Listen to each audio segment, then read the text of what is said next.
బాబాసాహెబ్ అంబేద్కర్ 134వ జయంతి సందర్భంగా ఎమ్మెల్యే కూచుకుళ్ల రాజేష్ రెడ్డి తిమ్మాజిపేట మండల కేంద్రంలో గల బాబాసాహెబ్ అంబేద్కర్ విగ్రహానికి పూలమాలలు వేసి నివాళులర్పించారు.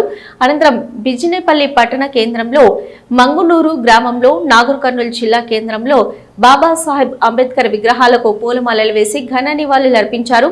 ఈ సందర్భంగా ఆయన మాట్లాడుతూ అంబేద్కర్ అణగారిన వర్గాల అభ్యున్నతకు ఎంతో కృషి చేసి అలుపెరగని పోరాటాలు ఎన్నో చేశారని, అలాంటి గొప్ప మహానుభావుడి జయంతి జరుపుకోవడం మనందరికీ ఎంతో అదృష్టమని వారు కొనియాడుతూ నేటి తరం యువత అంబేద్కర్ చూపిన మార్గంలోనే నడుస్తూ వారి ఆశయాలను సాధించుకుంటూ విద్యావంతులుగా చైతన్యవంతులు కావాలని వారి సందర్భంగా యువతను కోరారు. ఈ కార్యక్రమంలో market committee chairman Ramana Rao, block Congress president, మండల నాయకులు, యూత్ కాంగ్రెస్ నాయకులు, కార్యకర్తలు తదితరులు పాల్గొన్నారు.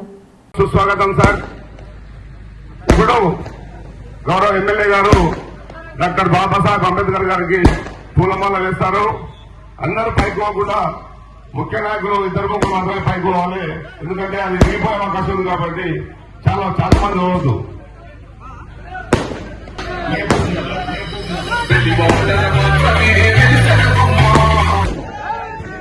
డాక్టర్ బాబాసాహెబ్ అంబేద్కర్ ఆశయాలు, డాక్టర్ బాబాసాహెబ్ అంబేద్కర్ ఆశయాలు. జై భీమ్, జై భీమ్.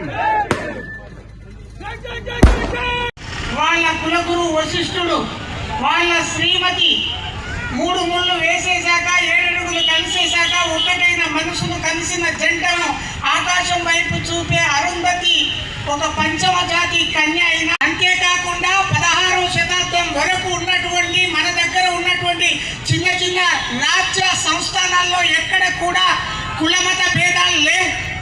ఎప్పుడైతే బ్రిటిష్ గవర్నమెంట్ ఎంటర్ అయిందో విభజించు పాలించు అనేటువంటి సూత్రం కారణంగా కొంతమందిని విభజించుకుంటూ వచ్చింది. అది 18వ శతాబ్దంలో బాగా పెళ్ళుబుకింది.